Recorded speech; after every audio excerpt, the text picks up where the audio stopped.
राधे राधे कृष्ण कन्हैया, गोपाल प्यारो मुरली बजैया। जय श्री राधे, जय श्री राधे।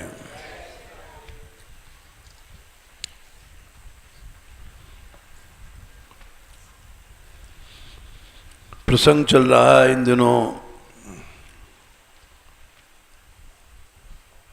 कि भक्ति किसी भी जन्म में, किसी भी योनि में नष्ट नहीं होती। इसीलिए भक्त लोग जन्म और मृत्यु से डरते नहीं हैं। वृत्रासुर ने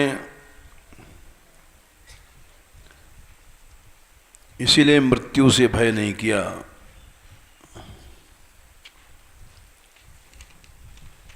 क्योंकि उसने तो परिभाषा ही बदल दी।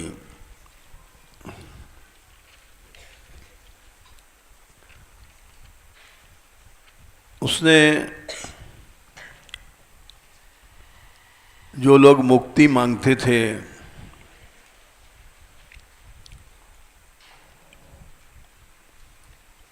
उस मुक्ति को ठुकरा करके दूसरे ढंग की मुक्ति मांगा है।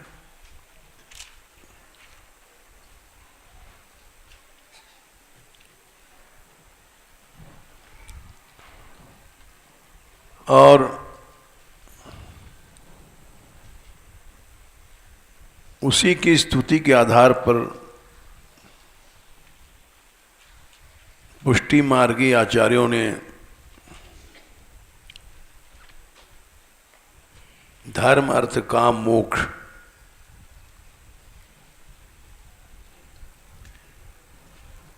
इनकी परिभाषाएं अलग मानी हैं।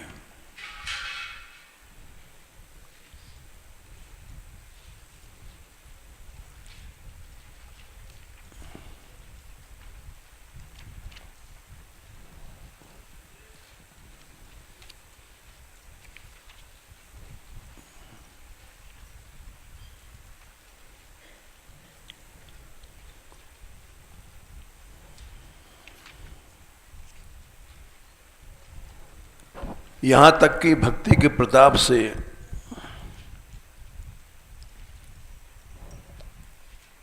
भक्त का कहीं भी जन्म होता है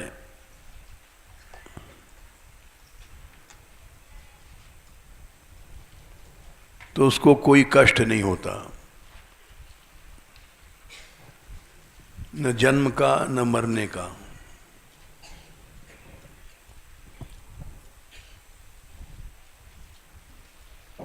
जो श्रीमद् भागवत में गर्भस्तुति है, जीव वहाँ भगवान की स्तुति करता है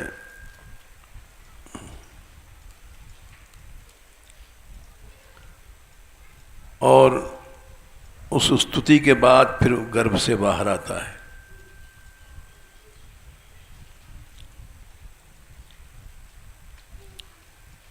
वहाँ उसको इतना ज्ञान हो जाता है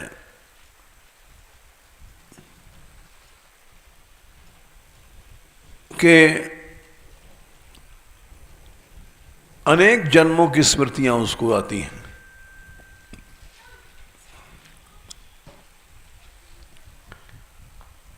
ऐसा ज्ञान तो जागृत अवस्था में हम लोगों को पढ़ पढ़ के भी नहीं होता। ऐसी निर्भयता, ऐसा साहस जीवित प्राणी में नहीं हो सकता है।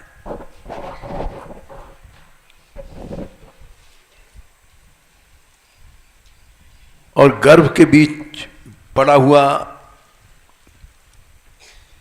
बड़ी दुखमय परिस्थितियां हैं वहां।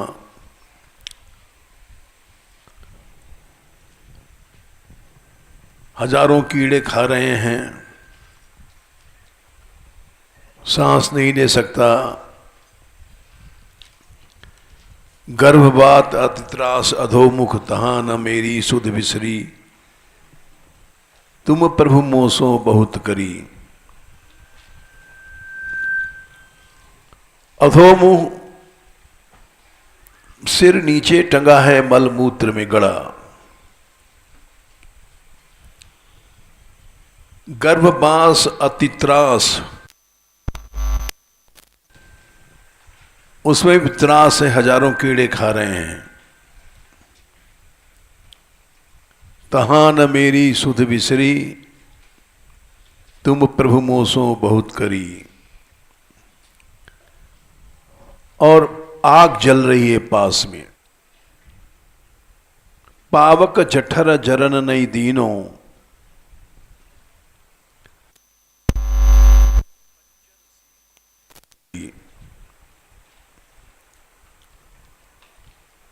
महात्मा लोग कहते हैं परीक्षित की कथा कोई नहीं माने तो अपने ऊपर घटा लो, हम सब परीक्षित हैं।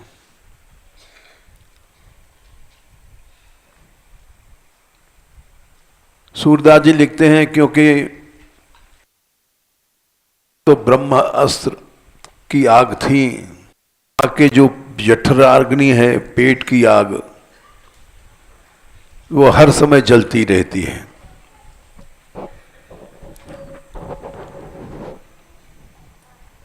पावक जठर जरन नहीं तीनों,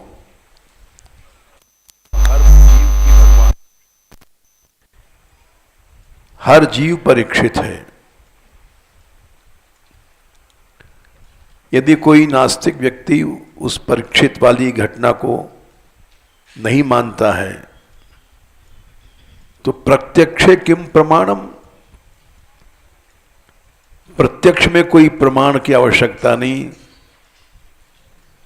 सारे प्रमाणों में प्रत्यक्ष प्रमाण ही ऐसा है जिसको नास्तिक भी मानता है। कट्टर से कट्टर भौतिकवादी नास्तिक भी प्रत्यक्ष प्रमाण को मानता है, क्योंकि बहिर्मुख जीव केवल प्रत्यक्ष को मानता है।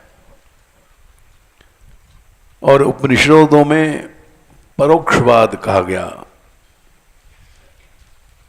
परोक्षवादा ही ऋषय, एक मंत्र आता है, परोक्ष प्रिया। सारा अध्यात्म परोक्ष है, प्रत्यक्ष नहीं हो सकता। कर्म है, उनका प्रत्यक्ष नहीं हो सकता। कर्म फल है, उनका प्रत्यक्ष नहीं हो सकता। प्रारब्ध, उसका प्रत्यक्ष नहीं हो सकता। क्या अभी होने वाला है, थोड़ी देर में यहां से जाते मन को मर जाएं, कुछ पता नहीं। अविज्ञात गतिर जहियात, श्रीमद् भागवत में विदुर जी ने उपदेश दिया है, अत्यक्रामत तत्कालः। धृतराष्ट्र से कहा है कि हे भैया, वो समय आ गया है, हैं? जोर से बोलो। 1:13:25। नहीं, ये नहीं है।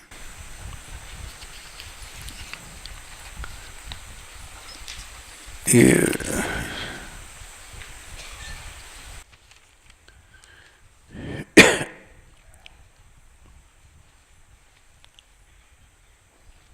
17 है। एवं गृहेषु सक्तानां प्रमत्तानां तदीहया अत्यक्रामद अविज्ञातः। अविज्ञातः माने क्या होने वाला है, काल क्या करेगा कोई नहीं जानता है। काल का विशेषण है अविज्ञातः और परम दुस्तरः।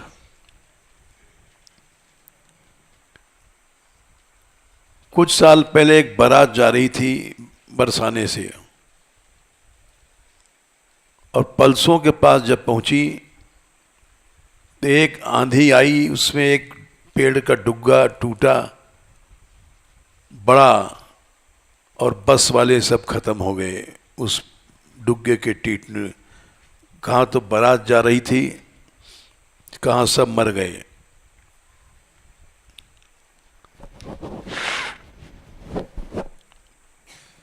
बन ठन के चले थे बारात के लिए, क्या पता था ये हमारी भी बारात हो जाएगी अंतिम। अंतिम बारात वही मरते समय, जब मनुष्य मरता है तो उसको ले जाते हैं फूकने को,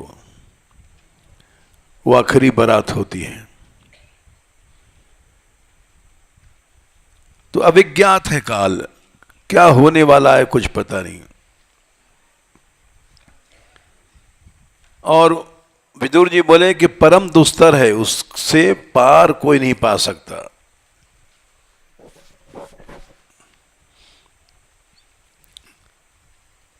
तो इसलिए अविज्ञात काल आ गया है भैया। बोले तुम्हें कैसे पता?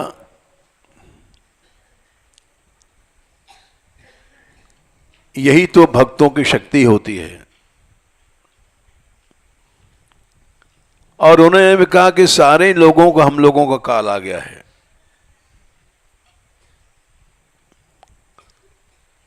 और ऐसे में तुम बुढ़ापे में पर गए हम उपास से, दूसरे के घरों में पड़े हुए हैं। तुम्हारे तो बच्चे मारे गए और एक तो बुढ़े हो, थोड़ी देर में मरने वाले हो। जरयाग्रस्तः, सब परिवार मर चुका है और तुम अकेले पड़े हो। ओहो आश्चर्य है, जीव की जीवित होने की आशाएं कितनी हैं।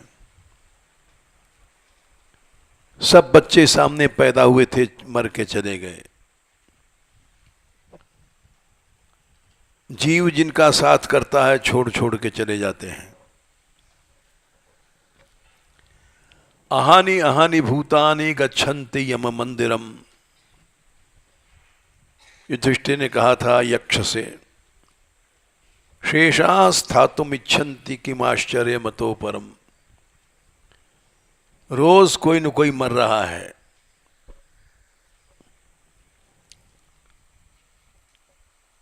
हम लोग देखते हैं हर समय कोई मर रहा है। पशु पक्षी कुत्ता बिल्ली जीवाणु हर समय सांस लेते हैं तो लाखों जीवाणु भीतर जाते हैं। पलक गिरती है तो लाखों मरते हैं। फिर भी हम लोग रुकना चाहते हैं इस संसार में। ये कितने आश्चर्य की बात है, कितनी मोहांधता है। वही बात यहां 22वें श्लोक में कह रहे हैं, जिस बात को युधिष्ठिर ने यक्ष से कहा था, शेषा स्थातुम इच्छन्ति किमाश्चर्य मतः परम। उसी बात को विदुर जी कह रहे हैं, अहो महीयसी जंतोर जीविताशाया या भवान। अहो आश्चर्य है, इस मरण धर्मा संसार में हम लोग जीना चाहते हैं। यया भवान, जैसे आप हैं उन मोहांधों में अपने बड़े भाई को जो पिता के समान ऐसा फटकारा। बोले तुम भैया तुम हमारे पिता थे, तुमने पालन पोषण किया बड़े भाई बन करके, अब तुम कुत्ते बन गए हो। अपने बड़े भाई या बाप से ऐसा नहीं कहना चाहिए, लेकिन कहा उन्होंने, क्योंकि कोई गहरी नींद में सो रहा है, जब तक झकझोरोगे नहीं, हिलाओगे नहीं, तब तक नहीं उठता है। अंतःकरण में चेतना उत्पन्न करने के लिए अंतःकरण को झकझोर रहे हैं विदुर जी। झकझोरना क्या होता है? इधर से उधर, उधर से इधर, मान अपमान, ये सब झकझोरना है। बोले तुम कुत्ते बन गए हो भैया, कहां चक्रवर्ती सम्राट थे और आज कुत्ते बन गए हो तुम, तुम्हें पता नहीं है? सुन रहे हैं धृतराष्ट्र, लेकिन ऐसे ही कह दिया जाए कुत्ता तो ठीक नहीं रहता है। वह तो प्रत्यय लगाया, कुत्ते की तरह बन गए हो। क्यों? जो भीम रोज चरण छूता था पिताजी ताऊ जी कह करके, आज वही भीम भोजन करते समय तुम्हारा तिरस्कार कर देता है और तुम देख रहे हो, जी रहे हो। भीमापवर्जितम पिंडम, और जैसे कुत्ता टुकड़े के, पिंड मने ग्रास तुम खाते हो, वो ग्रास क्या है? कुत्ते का टुकड़ा है, और तुम बैठे खा रहे हो। एक कथाकार थे बरसाने के, बेचारे उस जमाने में बहुत नामी, वो इस श्लोक को व्याख्या करते थे, वो अब तक हमको याद है। बोले युधिष्ठिर का बड़ा कठोर शासन था कि हमारे ताऊ को कोई व्यंग वचन न बोले। इनके 100 बेटे हम लोगों ने मारे हैं, हम लोग इनके बेटों के हत्यारे हैं, तो इनको ऐसा लाड़ करें, ऐसा प्यार करें कि अपने उन बच्चों की मृत्यु भूल जाएं, इनको ये पता नहीं लगे कि हमारा कोई नहीं है। बड़ा कठोर उनका नियम था। और अपने भाइयों से कह दिया था उन्होंने, देखो ये तुम्हारे माँ बाप से बढ़कर हैं, सैकड़ों माँ बाप के बराबर हैं धृतराष्ट्र, इनके बच्चों को हम लोगों ने मारा है, इसलिए इनका सम्मान करो। सबसे पहले थाल वहीं लग कर जाता था चक्रवर्ती सम्राट का। उस थाल को जब धृतराष्ट्र पा लेते थे गांधारी, तब 5 पांडव खाते थे। यह भी आएगा इसमें 30वें श्लोक में। पहले गुरुजनों की वंदना करते थे जाकर के सवेरे। गुरुजन कौन? वही धृतराष्ट्र गांधारी। युधिष्ठिर का शील है, ऐसे बेटे कहां हैं इस संसार में। जिन धृतराष्ट्र ने अत्याचार करवाया था, अग्निर्निसृष्टो 23वां श्लोक, आग में जलवाया था, 5 पांडव जल जाए। दत्तश्च गरो, जहर दिया था। चीरहरण द्रौपदी का किया गया, नंगी सभा के बीच में सारे पृथ्वी के राजा बैठे हैं, और इस बुढ़े ने दया नहीं किया। द्रौपदी गई थी भीख मांगने, दया की सभा में, पिताजी ये मुझे नग्न कर रहे हैं, तो बुढ़ा बैठा रहा। हृदम क्षेत्रम धनम येषाम, इनका सब छीन लिया इस बुढ़े ने, जमीन जायदाद सब छीन लिया। धन, जाने कितना धन लाया था जीत जीत के अर्जुन चारों दिशाओं से। ये अत्याचार तुम लोगों ने किया था, और इस अत्याचार के साथ तुम जिए, और जिस शरीर के पीछे तुमने अत्याचार किया वो शरीर अब जा रहा है। पराई थी। 24वां श्लोक। अनिच्छतो, तुम मरना तो नहीं चाहते हो, कोई भी बुढ़ा मरना नहीं चाहता है, लेकिन बिना इच्छा के काल आ जाता है और ले जाता है।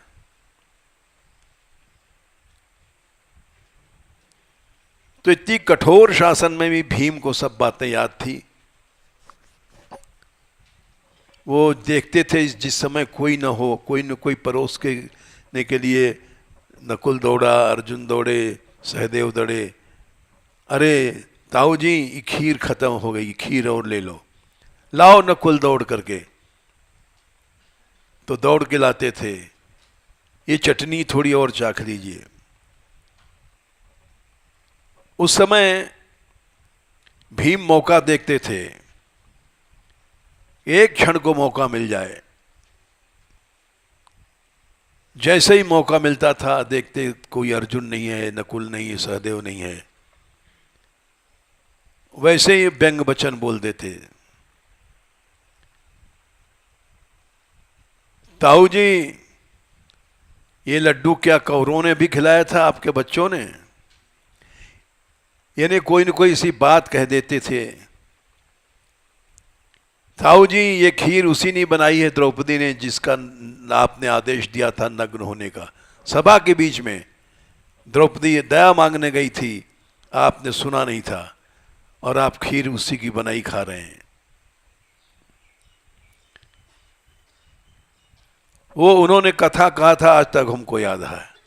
भीमा पिवर्जितम, बोला ऐसा कैसे हुआ युधिष्ठिर के सामने? बोले युधिष्ठिर की नजर बचा के होता था। भीम ऐसे बातें जो है नजर बचा के बोलते थे। और उसके बाद भी तुम कुत्ते बने यहां खा रहे हो,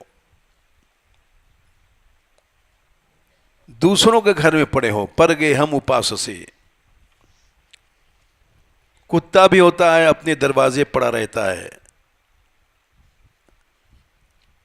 अपना दरवाजा क्या है और तुम दूसरे का दरवाजा क्या है, दूसरे के दरवाजे नहीं जानता जाता है, अपने घर की रक्षा करता है। और तुम तो जरयाग्रस्त पर गे हम उपास से, उनके दरवाजे पड़े हो जिनके साथ तुमने अत्याचार किया था।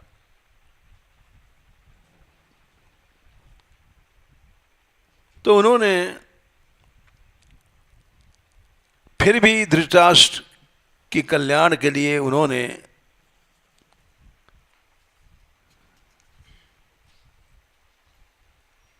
ये पन्ना ही नहीं खुलता है।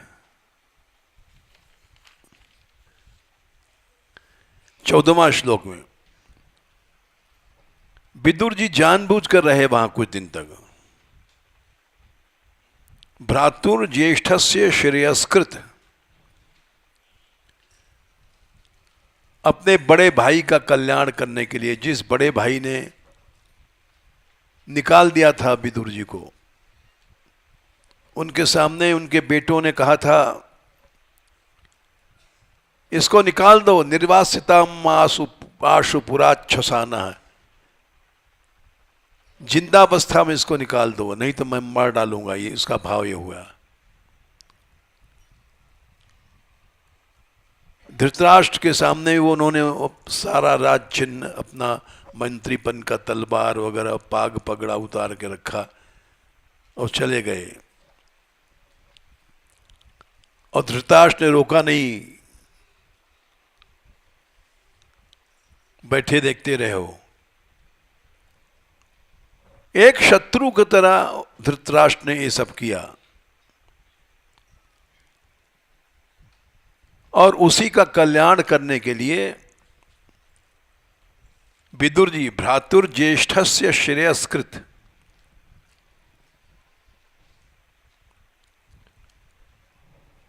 महात्मा लोग लात खा खा करके यही बात रावण के बारे में कहा था महादेव जी ने। रावण ने विभीषण को भरी सभा में, इस सारे तीनों लोकों का महामंत्री थे, तीनों लोकों में राज्य था रावण का।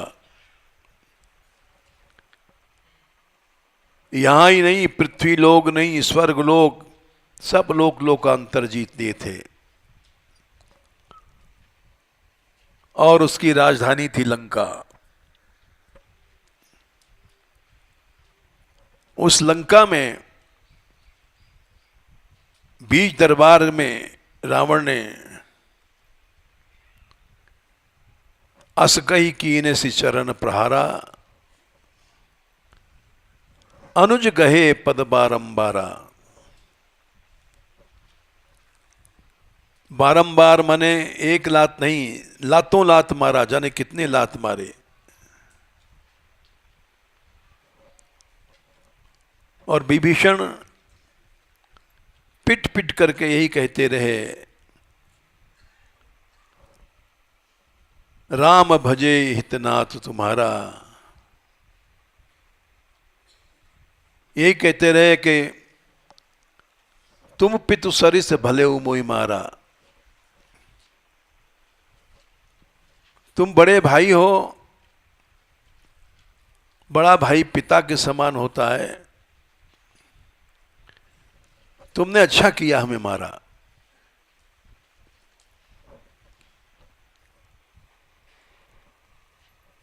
लेकिन फिर भी मार लो, बात यही है कि भगवान के भजन से ही कल्याण होगा। पिट रहे हैं और कह रहे हैं, तो इस सहनशीलता पर महादेव जी आश्चर्य कर रहे हैं। उमा संत कहे यही बड़ाई, मंद करत कहे करें भलाई। हे देवी, इसको संत कहते हैं।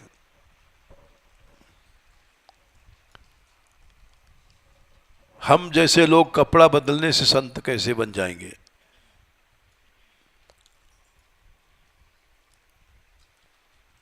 नीच व्यवहार के बाद भी जो कल्याण कर दे वो है संत। मंद मन नीच व्यवहार, नीच व्यवहार करने के बाद भी जो भलाई कर रहा है। भ्रातुर्ज्येष्ठस्य श्रेयस्कृत,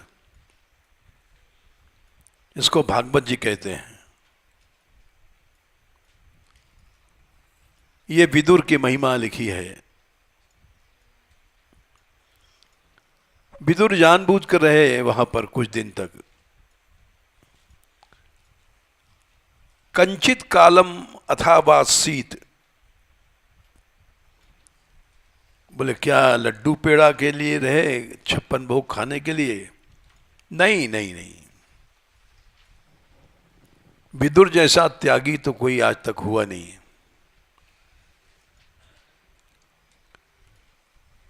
36 साल तक विदुर कहां रहे कोई जान नहीं पाया। तीर्थों में घूमते रहे दिन रात कृष्ण प्रेम में।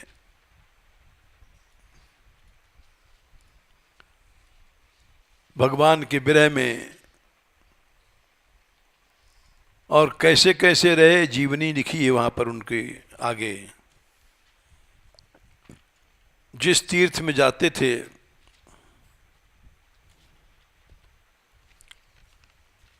वो पवित्र हो जाता था।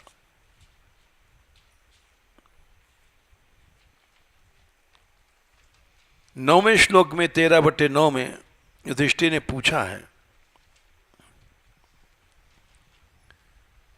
किस वृत्ति से आप रहे वहां तीर्थों में?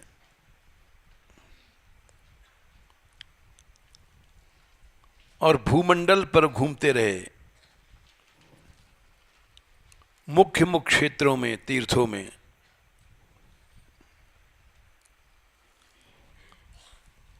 और आज तक कोई चिट्ठी नहीं। अपिन सुरदस्तात बांधवा कृष्ण देवता। क्या हम लोगों की याद अभी आई कभी आपको?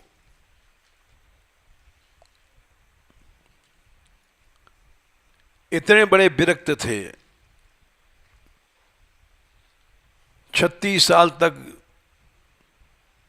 न पांडवों की याद किया, न विदुरानी की, न अपने घर की, न बाहर की। केवल कृष्ण स्मरण में उनका समय गया।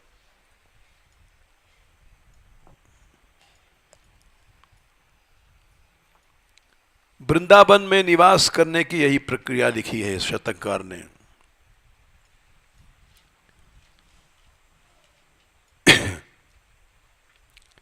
लिखा है, वृंदावन जा रहे हो तो वृंदावन कैसे रहोगे? न कुरु न वद किंचित विस्मृताशेष दृश्यम।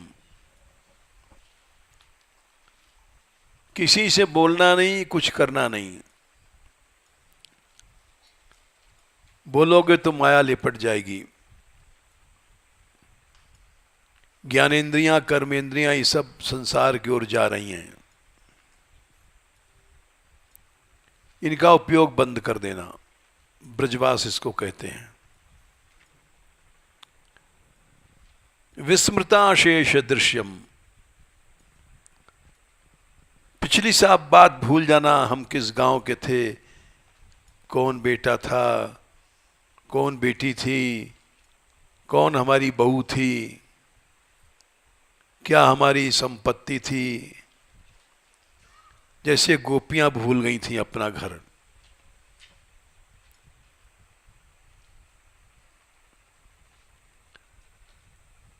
गोपियों के बारे में लिखा है, इसको कृष्ण प्रेम कहते हैं,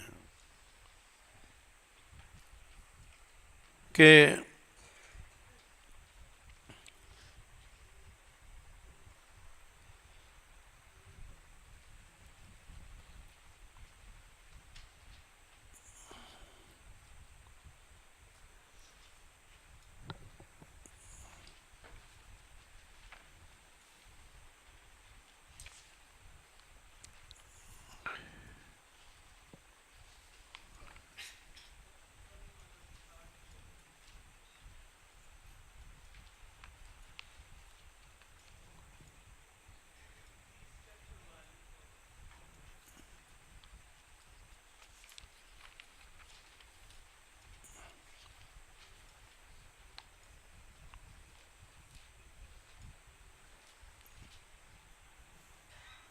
तीस का 44।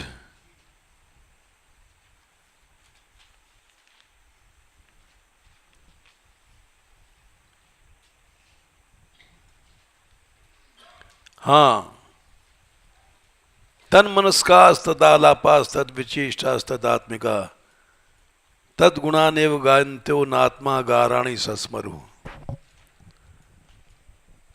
भगवान को इस तरह से बुलाया, इस तरह से गुण गाई, अपने शरीर को, आत्मा माने शरीर,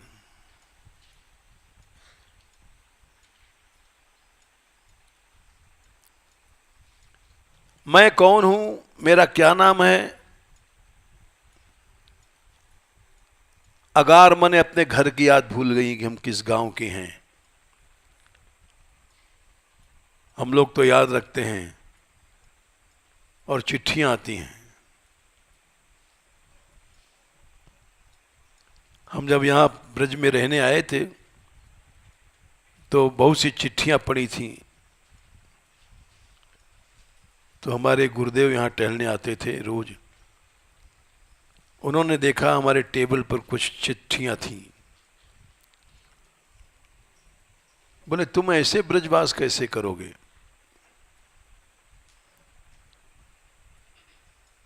चिट्ठियां हैं, लिखोगे, याद करोगे।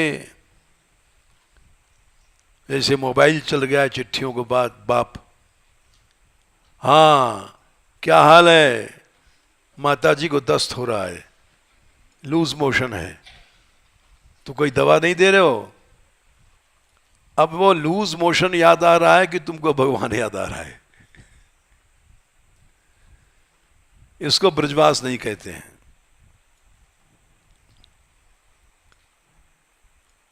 अगार मकान उकान कौन सा गांव था भूल गई थी।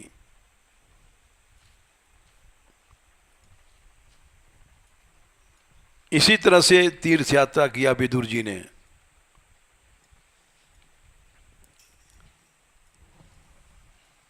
कोई जान ही नहीं पाया किस तीर्थ में हैं, कहां हैं, जीवित हैं कि नहीं हैं। ऐसे ब्रजवास करना चाहिए। न कुरु न वद किंचित विस्मृता शेष दृश्यम। बस एक बात याद रहे, स्मर मिथुन महस्तद। मिथुन माने राधा रानी और कृष्ण। गौर नीलम स्मरार्थम। एक गोरी है, एक दूसरा सांवला है। बहुजन संवायात दूर मुद्विजयाय। यहां भी आकर के बहुत भीड़ जहां होती है उसको छोड़ देना। ऐसा नहीं कि ब्रजवासियों में बैठ करके गप्प मारने लग जाओ। दूरम, दूर चले जाओ अगर भजन करना है तो। प्रिय निवसति दिव्य श्रील वृंदावनेस्मिन। हे भैया, इस तरह से ब्रजवास करना।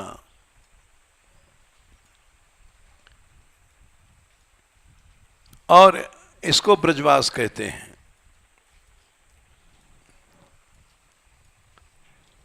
तो विदुर जी ने इसी ढंग से तीर्थ यात्रा किया था।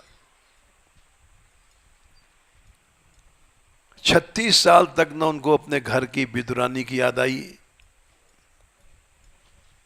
न संपत्ति, न परिवार, न पांडवों तक की याद नहीं किया उन्होंने कि पांडव क्या कर रहे हैं, चलो भक्त लोग हैं। एक सोचने के बात है कि वो परिवार था तो क्या था, भक्त तो थे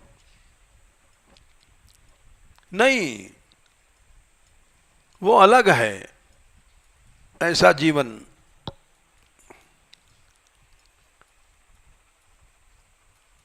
उस जीवन की याद आती है कभी कभी।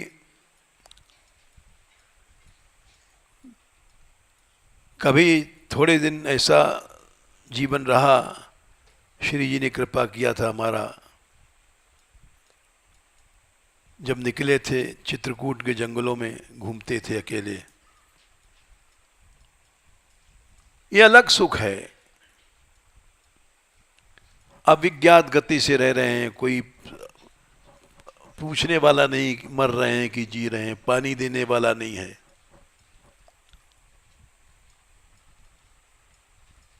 हर आदमी सोचता है कि जब हम बीमार हों तो कोई सेवा करेगा। कल यही हमने सुनाया था इन लोगों को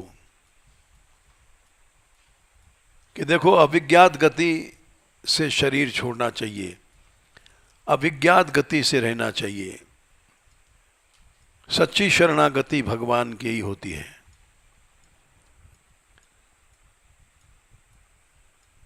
किसी जीव का सहारा लोगे,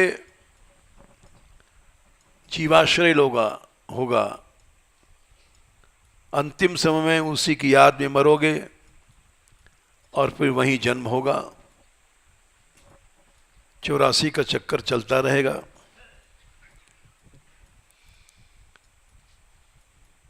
तो विदुर जी ने बहुत कुछ समझाया। तुम्हारे अपने बच्चे मर गए और तुम दूसरों के बच्चे के साथ यहाँ पर उनकी उपासना कर रहे हो, उपासना माने मरने के बाद यहीं पहुंचोगे तुम। पर गे हम उपास से,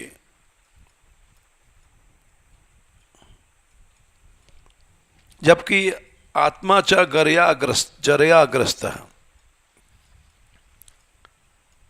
बुढ़े नहीं काल आ गया है भैया।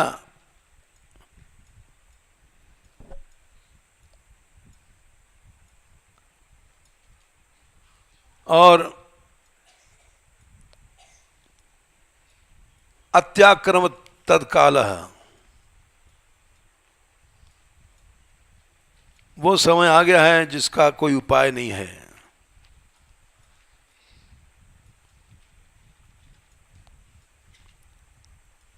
सएव भगवान काल सर्वेशाम न समागतः।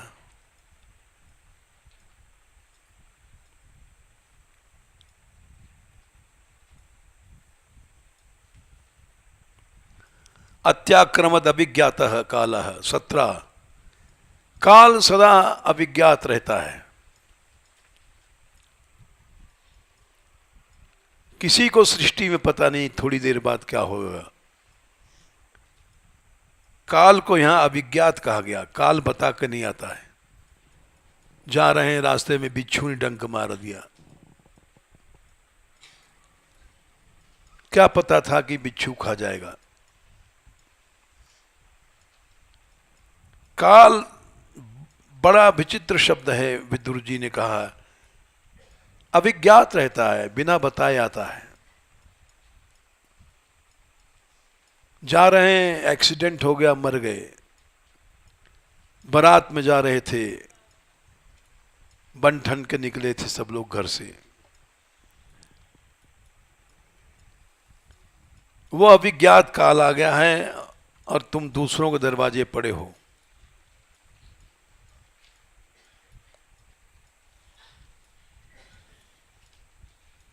तो उन्होंने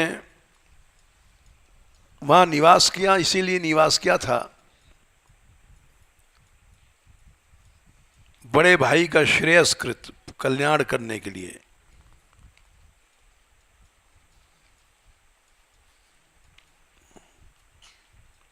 चौदहवें श्लोक में केवल बड़े भाई का सम्मान कल्याण करने के लिए, जिस बड़े भाई ने निकाल दिया था उनको। 36 साल तक कष्ट सहते रहे विदुर जी। धृतराष्ट्र ने कुछ चिंता नहीं किया कि हमारा भाई कहां होगा। एक शत्रु की तरह व्यवहार किया और उसका कल्याण करने के लिए विदुर जी यहां रुक गए हैं।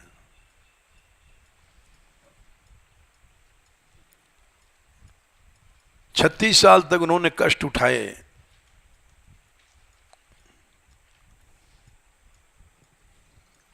ये बात युधिष्ठिर कह रहे हैं कि आप किस वृत्ति से रहे। क्षितिमंडल सारी पृथ्वी में घूमते रहे, किसी को पता नहीं विदुर जी कहाँ रह रहे हैं, क्या खा रहे हैं, कहाँ सो रहे हैं, कहाँ उनकी कुटिया है। ऐसा वैराग्य संभव नहीं आज के युग में।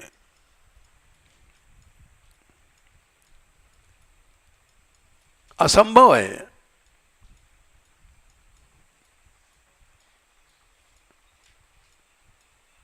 ये लक्ष्य कोई रखे भी तो नहीं हो सकता है। कई बार हमने मानगढ़ छोड़ करके यहां से चले गए, लेकिन कुछ नहीं हुआ, लौट आए। एक बार तो बिल्कुल संपूर्ण रूप से चले गए थे, अब कभी नहीं आएंगे। लोगों ने ढूंढ लिया, पहाड़ पर वहां से ले आए वापस। विचार था हम कभी नहीं आएंगे यहां, लेकिन सुना कि जब तक हम नहीं आएंगे तो माताजी वहां आए गहबर वन में, रोटी नहीं खा रही, पानी नहीं पी रही हैं। तो विचार आया कि भाई माता जी मर जाएंगी, इसलिए मातृहत्या का दोष लगेगा। लौट आए।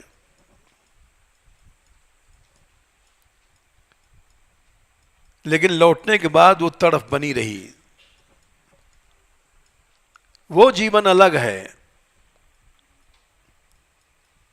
न तेरे सहारे न मेरे सहारे, उसी के सहारे उसी के सहारे,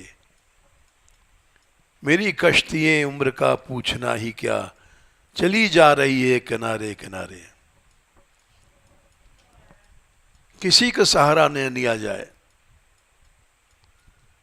ऐसे महात्मा हमने देखे, हमको मौका मिला, कृपा मिली श्री जी की इसी गहवर वन में। इसी गहवर वन में माया मौनी बाबा थे। अभी लोग जीवित हैं देखने वाले ब्रजवासी। पत्तियां घोट करके औंटा के पी लेते थे। किसी से बोलते नहीं थे, चलते नहीं थे। क्या कोई वैराग करेगा ऐसा?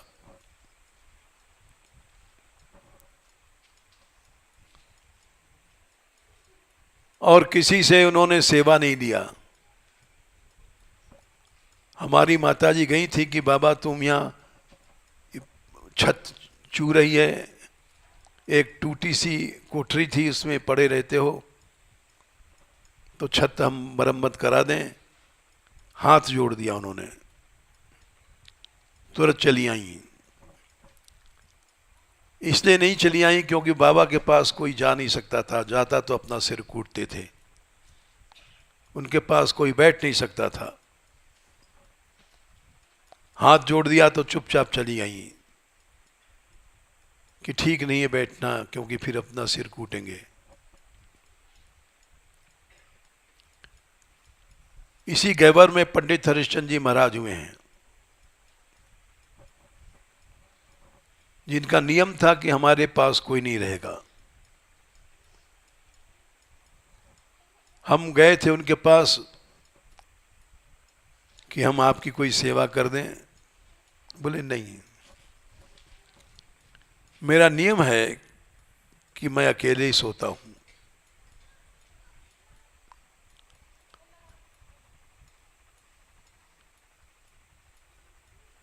फिर भी हमने हट किया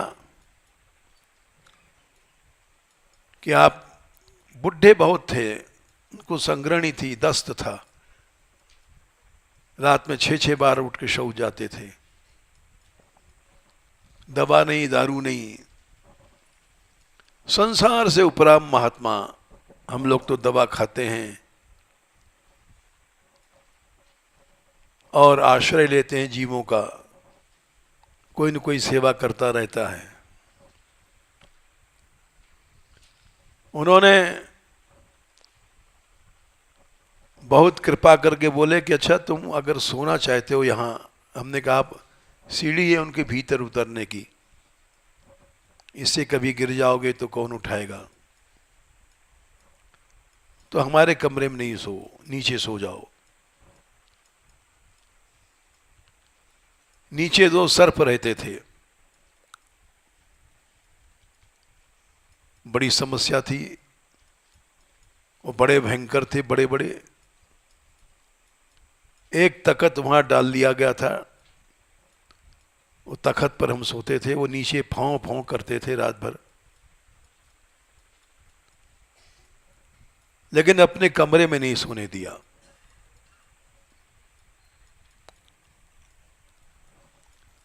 क्योंकि अंतिम समय में किसी की याद आवे ठीक नहीं, किसी का सहारा लेना ठीक नहीं। हम वृंदावन चले गए थे, उस बीच में उनका शरीर छूटा है। वहां से लौटे हैं तो हमने कहा चलो उस स्थान को देख लें जहां दाह किया गया है।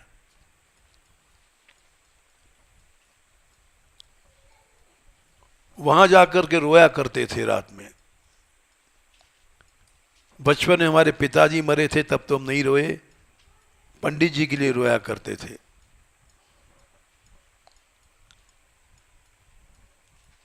ऐसे बड़े महापुरुष थे। एक उदाहरण रखा उन्होंने विदुर जी का। विदुर जी ने शरीर छोड़ा है, कथा तो बड़ी लंबी है।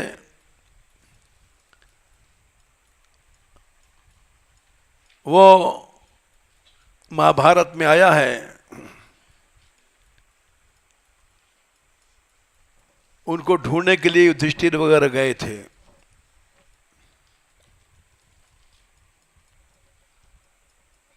फिर से उन्होंने सब छोड़ दिया, सब कुछ। धृतराष्ट्र का कल्याण करके वे रुके नहीं, पांडवों के पास चले गए। धृतराष्ट्र के पास रुके क्यों थे? जो भाई शत्रु था, जिसने मंत्री पद छीन करके निकाल दिया था और 36 साल तक जो दुख पाते रहे, वो अकेले दुख ने, उनकी बिदरानी भी, सब उनके नौकर चाकर जो कुछ रहे होंगे, सब दुख थे। ऐसे भाई का भी कल्याण करने के लिए भ्रातुर ज्येष्ठस्य श्रेयस्कृत 13/14 कंचित कालम अवासीत, कुछ दिन तक रहे। क्यों रहे? कि धृतराष्ट्र को इस मोह से हटाना है। ये अगर इसी में मर गया तो अनंत काल के लिए नरक जाएगा। भक्तों का अपराध किया है, अत्याचार किया है, और ऐसे अंधकार में पहुंचेगा जहां से निकल नहीं सकेगा। इसलिए वहां रहे, और जब मौका लगता था तो वैराग की बातें सुनाते थे। ये जो श्लोक है 23वां, तुमने जो जो अत्याचार किए उसको बढ़ा बढ़ा के कहते थे। चीरहरण में द्रौपदी कैसे चिल्लाई थी, और भैया तुम चुप बने बैठे रहे, देखते रहे। एक अबला चिल्ला रही है और तुमने जरा भी अपने बच्चों से नहीं कहा। वो सब याद दिलाते रहे, वो लिस्ट है यहां पर। विदुर जी ने जो कुछ भाषण दिया है वो 23वें श्लोक में लिस्ट है कि तुमने जहर दिलाया, भैया याद है कि नहीं है?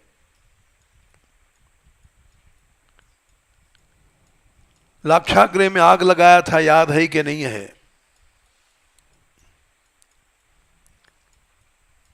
उसके बाद भी तुमने खबर नहीं लिया।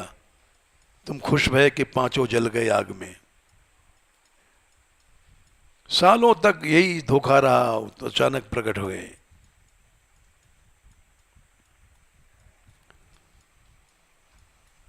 जुए में तुमने सब कुछ छीन लिया। 12 साल तक वो सब लोग कष्ट पाते रहे। मां बेटा सब पांडव लोग कितना कष्ट उठाया भैया, और तुम लोगों ने कोई खबर लिया? ये सब कौन भोगेगा?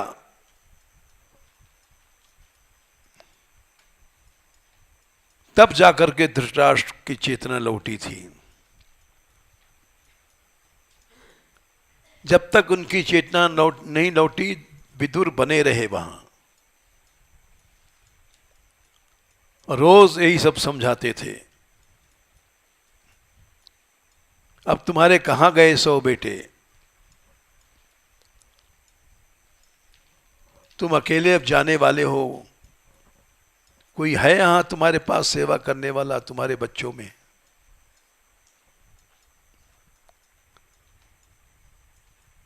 अब ये तुम्हारा शरीर जाने वाला है। परैति अनिच्छतो जीर्णो, चर्या वाससी इव।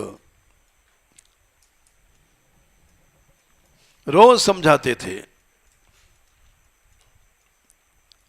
और समझाते समझाते यहां तक पक्का कर दिया कि नहीं, अब मैं अकेले ही मरूंगा, अब नहीं आश्रय ग्रहण करूंगा किसी का भी इस जीवन में।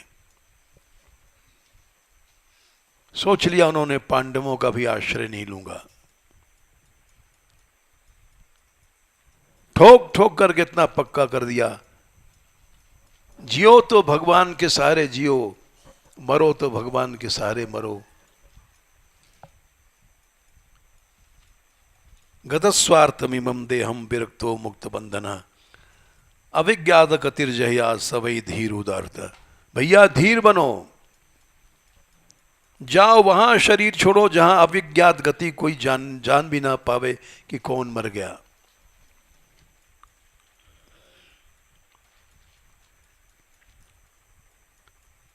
घर से निकल जाओ। ये 26वें श्लोक में साफ साफ कह दिया उन्होंने। ये मत सोचो कि हम अंधे हैं, कौन रास्ता दिखाएगा, कौन खिलाएगा, कौन पिलाएगा। या सुकात परतो वे जात निर्वेद आत्मवान, हृदय कृत्वाम हरिम गेहात। हर भगवान को हृदय में ला करके प्रव्रजेत, छोड़ दो घर को। स नरोत्तम, वही उत्तम पुरुष है।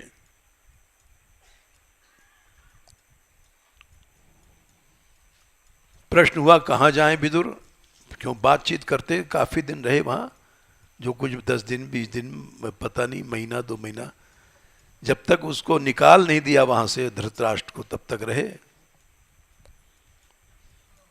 बोले विदुर मैं कहां जाऊं, फिर दिखाई नहीं पड़ता है, अंधा हूं, और मेरे साथ क्या पता है ये अंधी भी चल पड़े, आंख में पट्टी बांधे बड़े स्त्री हमारी। तो विदुर ने कहा कि भैया उत्तर दिशा की ओर चले जाओ, घोर पहाड़, हिमालय, जंगल है। अथो दीचिम दिशम यातु,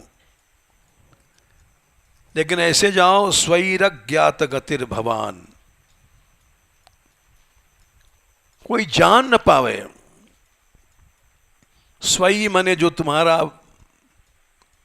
परिवार समझो, पांडव लोग कोशिश करेंगे जानने की। न युधिष्ठिर जान पावे, न भीम, न अर्जुन, न नकुल, न सहदेव, क्योंकि तुम्हारे तो सब बेटे मारे गए। ये लोग जरूर ढूंढेंगे तुमको। इसको कहते हैं छोड़ना। स्वैरज्ञात गतिर भवान, चले जाओ, अब समय नहीं। इतोर वर्वाक प्रायशः कालः,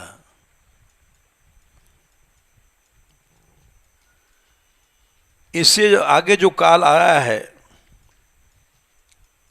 पुंसाम गुण विकर्षण, अब थोड़े दिन बाद कलयुग आ जाएगा,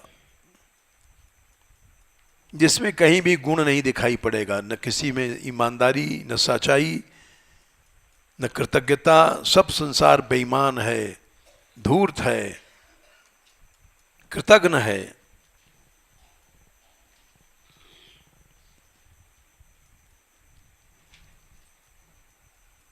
इसको कहते हैं भाई।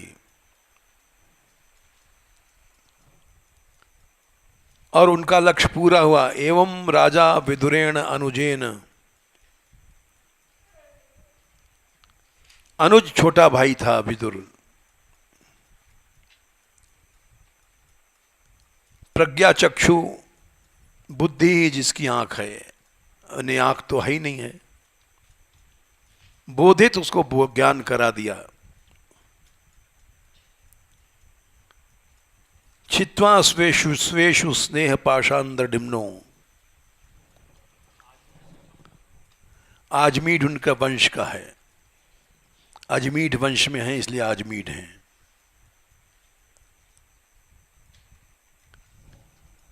महाराज अजमीढ़ के वंश में, इतने उत्तम वंश में उत्पन्न हुए थे।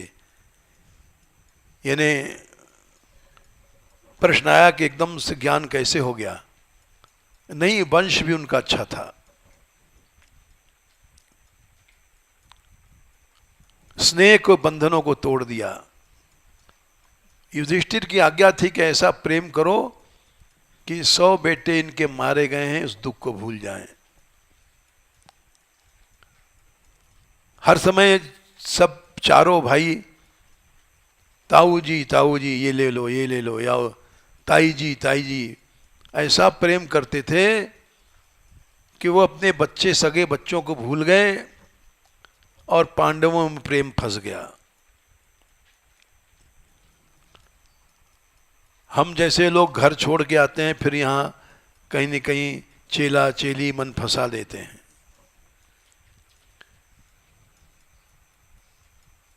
इधर छोड़ा इधर पकड़ा, फायदा क्या रहा?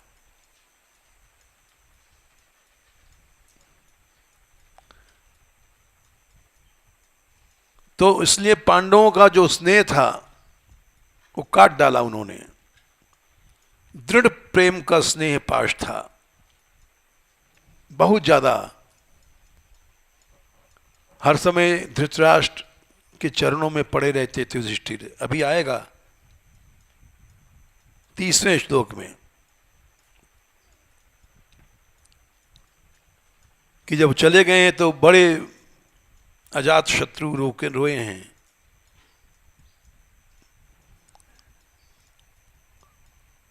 और 4-5 श्लोक में रोए हैं।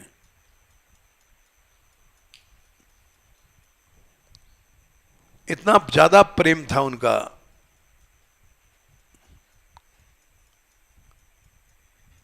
लेकिन वो सब काट डाला उन्होंने। विदुर जी ने समझाया कि कोई नहीं भक्त भक्त, मोह है सब छोड़ो, किसी का सहारा मत लो भैया। स्वेषु स्नेह पाषांद्र डिम्नो निश्चक्राम। निकल गए, रात को उठे और उन्होंने सोच लिया था ऐसा जाएंगे कि किसी को पता न पड़े।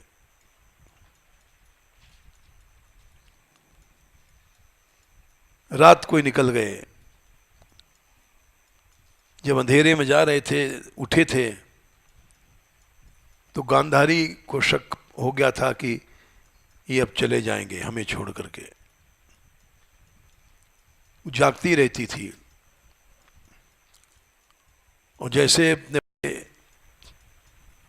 दरवाजे की ओर बढ़े तब पीछे हाथ पकड़ लिया उसने।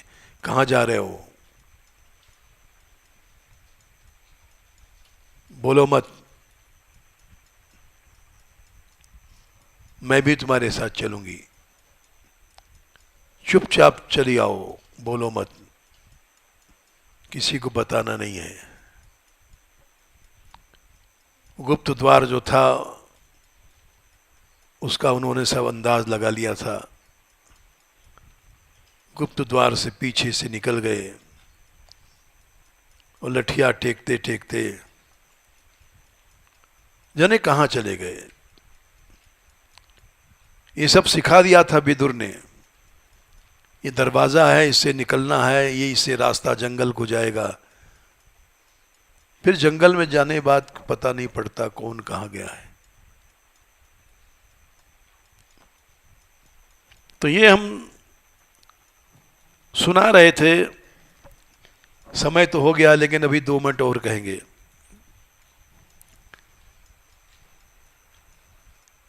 ऐसा दुस्साहस क्यों किया? तो भगवान के आश्रय में जीव रहता है तो कहीं भी चला जाए उसको कष्ट नहीं होता है। शंकर जी ने कहा उत्तरकांड 109 में, इसका जन्म होगा, मरेगा, जन्मत मरत दुसह दुख होई, यही स्वल्पौ नहीं व्यापय सोई।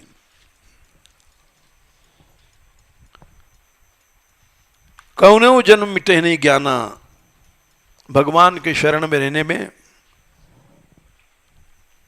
देखो, कहना नहीं चाहिए लेकिन इसलिए कह रहे हैं, एक प्रमाण के लिए लोगों को ज्ञान हो जाए। हम जब घर से चले थे तो कुछ नहीं था, अब आज जंगल में बैठे हैं तो यहां श्री जी ने अपने आप ऐसी गौशाला बना दिया जो अरबों की प्रॉपर्टी है। ऐसी विश्व में गौशाला नहीं है। दिन दिना रात चौगुना धर्म बढ़ रहा है, अनाथ गायें आती हैं और उनका रक्षण हो रहा है। दिव्य संपत्तियां आ गई हैं।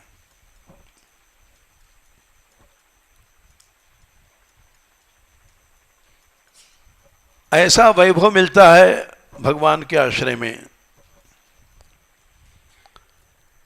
जैसे देवहूति से कहा था गर्दम ने, सिद्धाश्री भुंक्ष विभवान निज धर्म दोहान। तेईसवें अध्याय तीसरे स्कंद में दिव्य भोग मिलता है भक्तों को।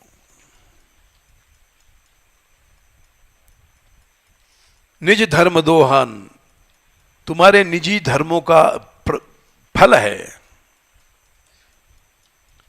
दिव्य फल है, दिव्य संपत्तियां आते हैं।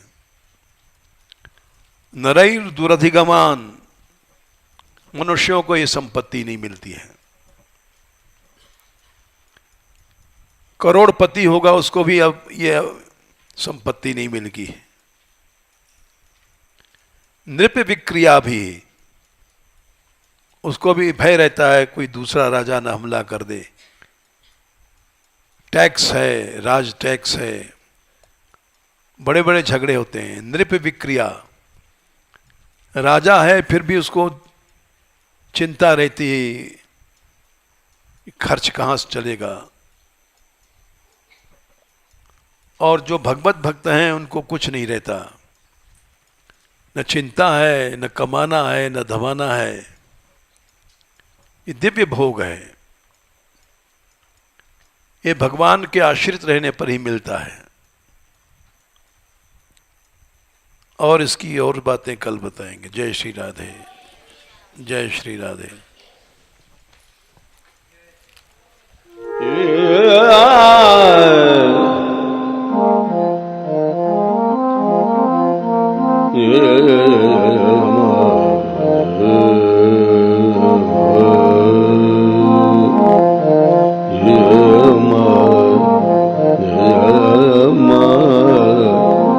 Yeah.